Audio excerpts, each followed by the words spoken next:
Eee, Halo semuanya, perkenalkan saya Yanatul Urfiah. Di sini saya akan membahas mengenai beberapa topik yang bersangkutan dengan kimia analitik kualitatif. Oke, langsung saja pada topik yang pertama, yaitu kita akan mempelajari bagaimana cara kita untuk menguji identifikasi suatu senyawa anorganik yang terkandung dalam suatu produk. Nah, produk di sini saya akan mengambil dari kosmetik dan obat-obatan. Dan selanjutnya, perkenalkan saya Iyanatul Urfiah dengan NIM 184241021, mahasiswa kimia angkatan 2024.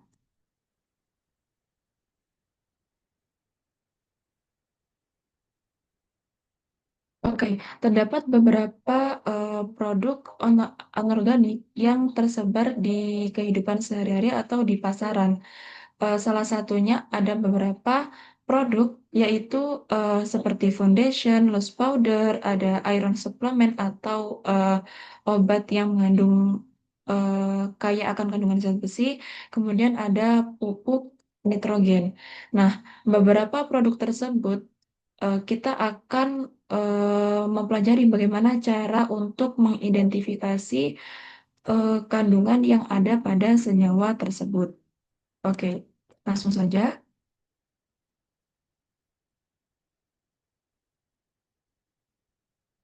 Langsung saja, produk yang pertama yaitu produk foundation atau loose powder. Nah, pada produk ini terkandung ada salah satu senyawa yaitu barium sulfat, yang dimana ini kita bisa uji senyawa tersebut dengan beberapa uji identifikasi. Jadi, uji yang pertama yaitu kita bisa uji pendahuluan. Nah, pada uji pendahuluan yang pertama yaitu kita bisa uji sifat organoleptis pada kandungan senyawa tersebut. Yang pertama yaitu barium sulfat ini memiliki warna putih atau putih susu, dan untuk sifat fisiknya berupa serbuk atau kristal. Dan untuk tekstur dari barium sulfat ini, dia akan bertekstur halus ketika dia berbentuk serbuk, dan dia akan bertekstur keras ketika dia berbentuk sebagai mineralnya, yaitu barit atau mineral barit. Nah, setelah kita uji sifat organoleptisnya, kemudian kita akan uji nyala api. Nah, pada uji nyala api ini kita lakukan dengan beberapa step. Yang pertama yaitu kita perlu membersihkan dulu kawat nikrom yang akan kita uji nantinya pada uji nyala api. Jadi, cara membersihkannya yaitu dengan menyelupkan kawat nikrom tersebut ke dalam HCl. Kenapa ke dalam HCl? Karena HCl mampu untuk melarutkan garam-garam logam atau oksida yang menjadi kontaminan dari kawat nikrom tersebut. Setelah kita celupkan ke dalam HCl, kemudian kita keringkan atau kita api-apikan dalam nyala api. Kemudian setelah kawat nikrom tersebut bersih dari kontaminan, kemudian kita celupkan ke dalam sampel yang mengandung kation barium. Nah, kemudian kita kenakan kepada nyala api bagian warna biru, dan nantinya api tersebut akan berubah menjadi warna hijau. Dan warna hijau inilah yang meng, apa ya, seperti deteksi bahwa senyawa tersebut mengandung kation barium seperti itu.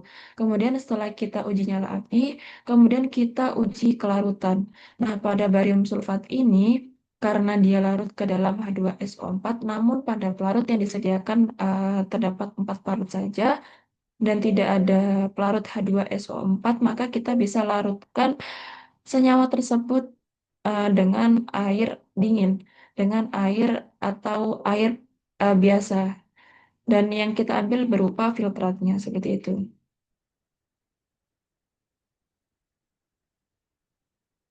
Selanjutnya, selanjutnya setelah kita tes pendahuluan, selanjutnya kita akan tes uji penggolongan menggunakan H2S. Karena barium ini masuk ke dalam golongan 4, maka step yang kita gunakan adalah yang pertama larutan sampel yang mengandung barium yang sudah direaksikan, yang sudah dicampur dengan air, kita reaksikan dengan NH4Cl, kemudian kita tambahkan NH4OH, dan kita tambahkan NH42CO3. Setelah itu kita panaskan ke dalam atas api pada suhu 60 derajat untuk mempermudah beberapa larutan tersebut untuk larut. Setelah dipanaskan, kita akan bisa lihat bahwa pada larutan tersebut akan muncul endapan barium karbonat. Nah, di sini NH4Cl di sini dan NH4OH berfungsi sebagai larutan penyangga yang di mana menstabilkan pH dalam larutan tersebut. Sehingga ketika pH eh, ter- terkendali, maka larutan tersebut akan bersifat basa lemah yang nantinya tidak akan membentuk suatu senyawa NH4 NH BaOH2 yang bersifat basa melainkan bersifat BaCO3 karena ketika suatu larutan tersebut membentuk BaOH2 akan tidak terbentuk endapan melainkan larut dalam air sehingga kita akan mempertahankan terbentuknya senyawa BaCO3 seperti itu. Selanjutnya, nah, setelah kita uji penggolongan menggunakan H2S, kita akan melakukan uji penetapan atau uji penyelidikan. Nah, penetapan ini bertujuan agar kita make sure bahwa larutan tersebut memang benar-benar mengandung kation Ba2+. Nah, bagaimana caranya? Yang pertama, larutan yang mengandung Ba2+ ini itu direaksikan dengan asam asetat, kemudian direaksikan lagi dengan NH4CO, CH3COO sebagai penstabil pH, kemudian ditambahkan dengan K2CrO4. Setelah itu akan terbentuk suatu endapan kuning berupa barium kromat. Nah, reaksi yang terjadi yaitu barium tersebut akan direaksikan dengan asam, kemudian akan terbentuk barium sulfat. Nah, barium sulfat tersebut eh, akan terjadi suasana yang stabil dari NH4CH3COO. Nantinya akan tetap bersifat asam, kemudian direaksikan dengan K2CrO4. Nah, K2CrO4 ketika dalam suasana asam, dia akan terbentuk suatu endapan kuning. Nah, di sini nantinya endapan kuning ini teridentifikasi adanya atau terdeteksi adanya senyawa BaCrO4 atau barium kromat seperti itu. Kemudian untuk uji penyelidikan yang lain, kita bisa mereaksikan larutan yang mengandung Ba, kita reaksikan dengan H2SO4 yang nantinya akan terbentuk endapan barium sulfat, endapan putih di dasar tabung. Nah, dibuktikan dengan reaksi Ba2+ ditambah SO4 2 menghasilkan endapan putih BaSO4 atau barium sulfat. Seperti itu.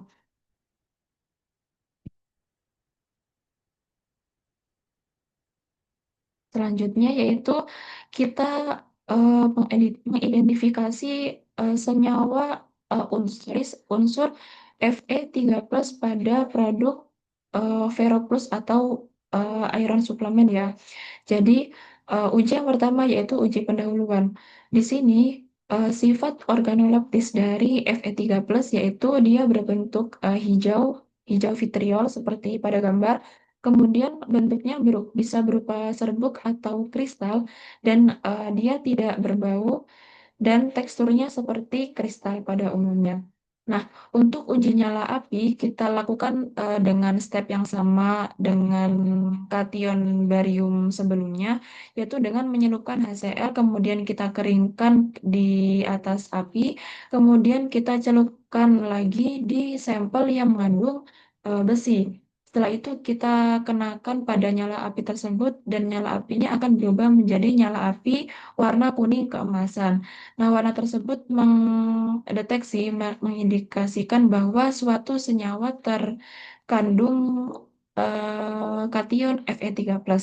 Setelah kita Setelah kita tes menggunakan nyala api, kita uji kelarutan dan kita seperti pada yang sebelumnya, kita akan larutkan FeSO4 ini pada air biasa karena pada empat pelarut ini dia tidak larut sehingga nantinya kita akan mengambil filtratnya untuk uji analitiknya. Selanjutnya yaitu kita akan uji penggolongan dengan H2S.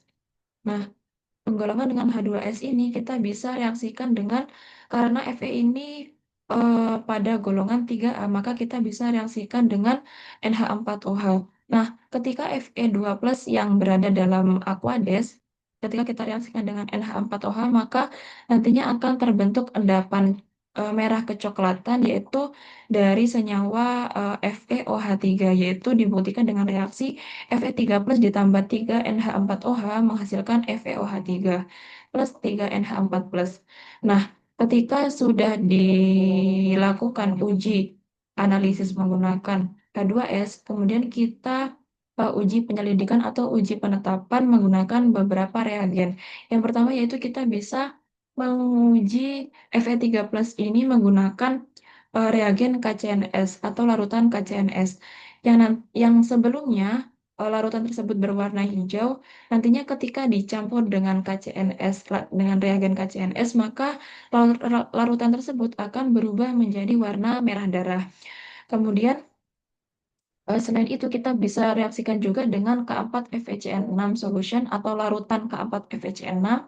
Nantinya larutan tersebut yang awalnya warna hijau akan berubah menjadi warna eh, biru tua. Nah, ketika larutan tersebut tidak berubah menjadi merah darah atau biru tua, maka sampel tersebut tidak ada kation Fe3+, seperti itu. Selanjutnya yaitu pada kedua produk, yaitu pada produk foundation atau loose powder dan produk Veroplus atau iron supplement ini sama-sama mengandung anion SO42-min yang dimana tes ujinya itu memiliki prinsip yang sama. Yang pertama yaitu kita tes pendahuluan terlebih dahulu.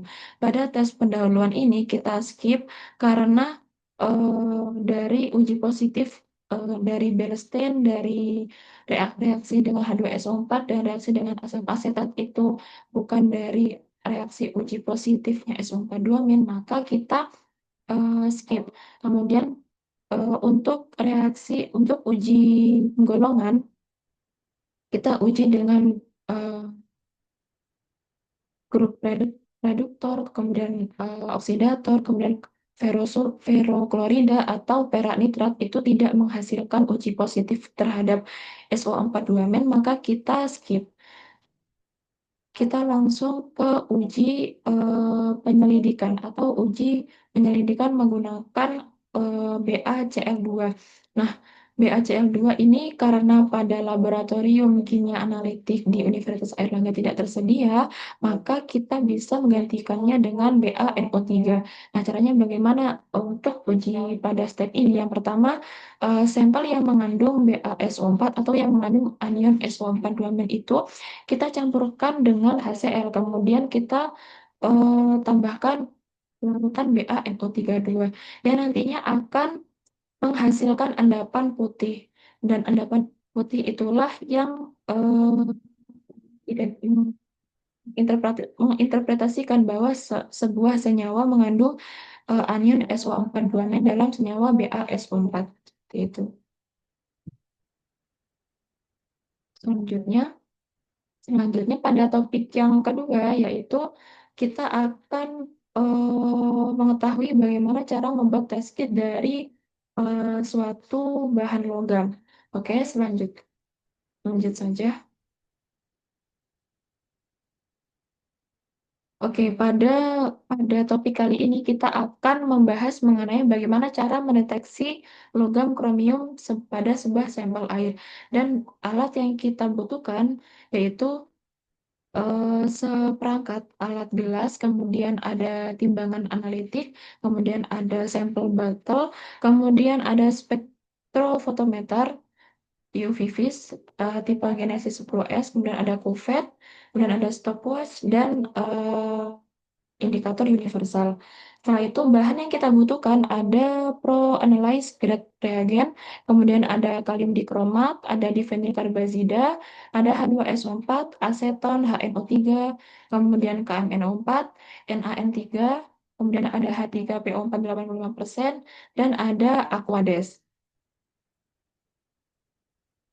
Oke, step pertama yang bisa kita lakukan adalah dengan determination of chromium concentration variation, atau biasa kita eh, yaitu menentukan variasi konsentrasi pada kromium. Jadi yang pertama kita membuat larutan standar terlebih dahulu. Di sini di sini pada prosedurnya terdapat du- dua tipe larutan standar. Cuma pada langkah-langkah kali ini kita akan membuat satu tipe larutan standar saja, yaitu eh, membuat larutan standar 0 sampai 1 ppm dengan interval 0,1 ppm. Jadi nantinya pertama yang kita lakukan adalah memipet 1 mili setelah eh, sebelumnya sebelumnya kita akan em, me- meletakkan sebuah larutan yang mengandung kromium dengan konsentrasi setiap lagu ukur sebanyak eh, 0, 0,1, 0,2 sampai ke 1 ppm.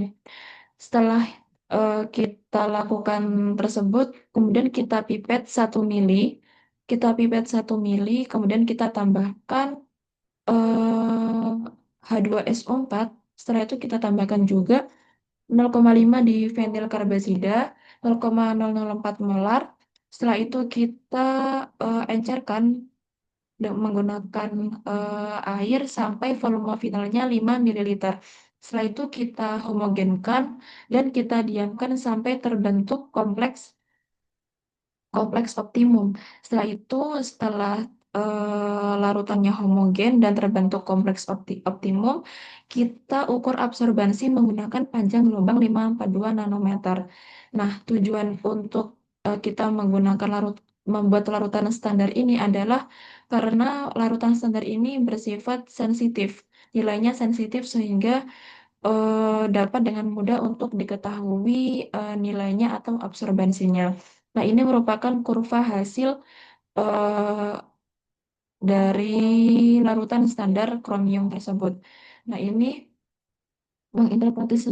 menginterpretasikan bahwa ketika suatu konsentrasi dari kromium itu tinggi, maka nilai absorbansinya juga ikut meningkat, seperti itu.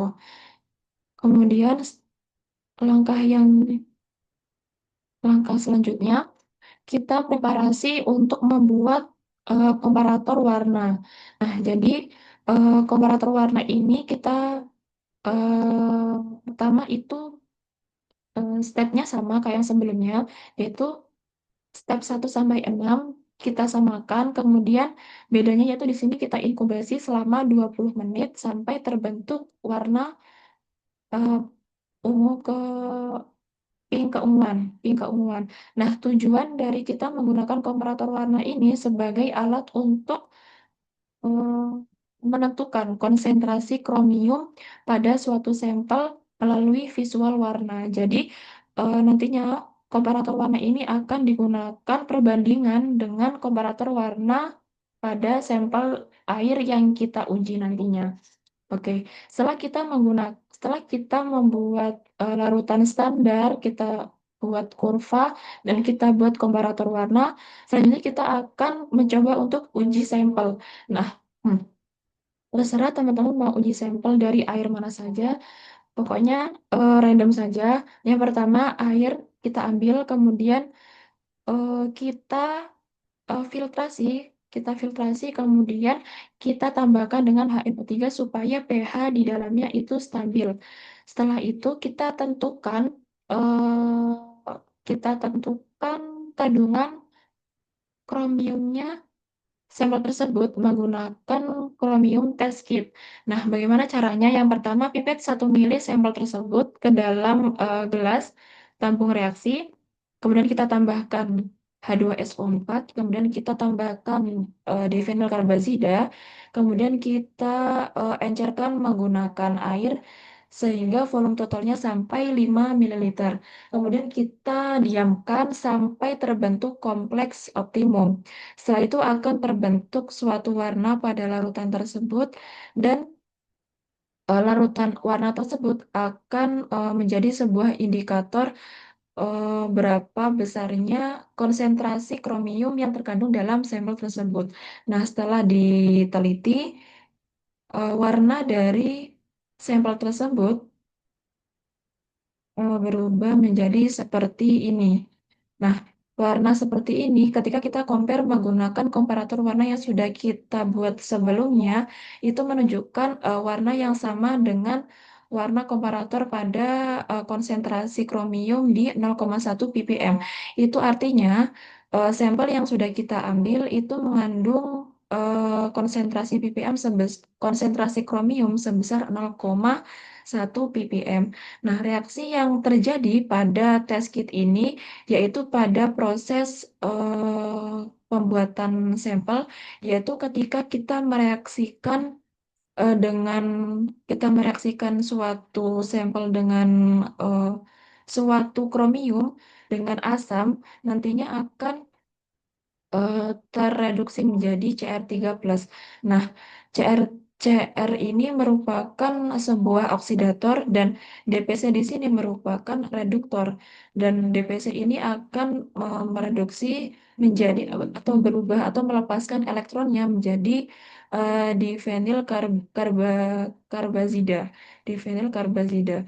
Nah, nantinya eh, kromium 3 akan bereaksi dengan karbazida ini, karbazion, karbazion akan membentuk kompleks CrDPZ, DPZN+. Nah, nantinya suatu larutan akan berwarna merah keunguan seperti sampel yang sudah diberi diberi dengan kromium, asam, ataupun indikator yang sebelumnya sudah dipakai. Seperti itu. Kemudian topik yang ketiga yaitu kita menganalisis sebuah kandungan logam pada lingkungan yang sudah terkontaminasi. Di sini saya mengambil sebuah sedimen pada danau yang berada pada negara Cina atau Tiongkok. Nah, dalam artikel ini disebutkan bahwa sedimen tersebut itu mengandung banyak sekali polutan, utamanya senyawa anorganik.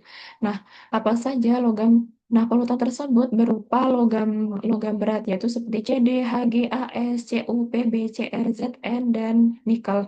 Nah, itu kandungannya sebanyak 82,8% dari total di atas nilai standar atau titik standar. Nah, kandungan logam tersebut eh, paling banyak ditemukan di sedimen, tidak hanya di air danau tersebut, tapi paling banyak ditemukan di sedimen atau dasar danau. Nah, mengapa hal tersebut terjadi? Karena terdapat beberapa faktor. Yang pertama, faktor dari manusia, adanya aktivitas industri, pertambangan, agrikultur, atau seperti penggunaan pestisida itu juga mempengaruhi eh, banyaknya kandungan logam dalam sedimen karena aktivitas tersebut pasti menghasilkan sebuah logam yang nantinya logam tersebut akan perlahan menuju ke dasar danau dan nantinya akan menjadi kontaminan di danau tersebut.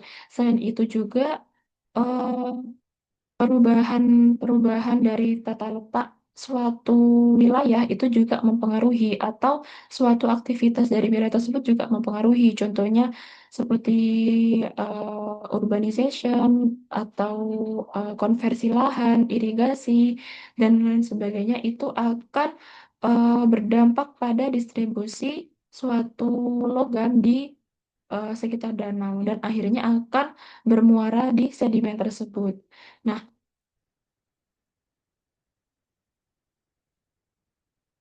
adanya aktivitas tersebut akan sangat mempengaruhi bagi kehidupan di sekitar danau, seperti halnya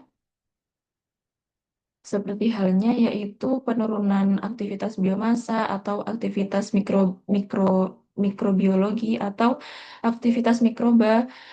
Selain itu juga enzim yang bisa bekerja di danau tersebut atau dalam mikroba-mikroba tersebut juga akan fungsinya tidak stabil.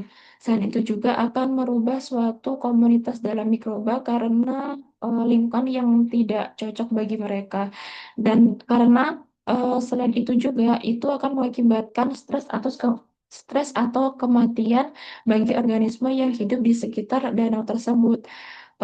Sehingga adanya kontaminan logam dalam suatu danau itu akan sangat mempengaruhi organisme atau eh, kehidupan organisme atau mikroorganisme yang ada di sekitar danau tersebut. Seperti itu. Sekian untuk topik atau materi yang bisa saya bahas pada video kali ini. Semoga bermanfaat. Mohon maaf apabila eh, kurang tersampaikan dengan baik. Terima kasih. Sekian. Wassalamualaikum warahmatullahi wabarakatuh.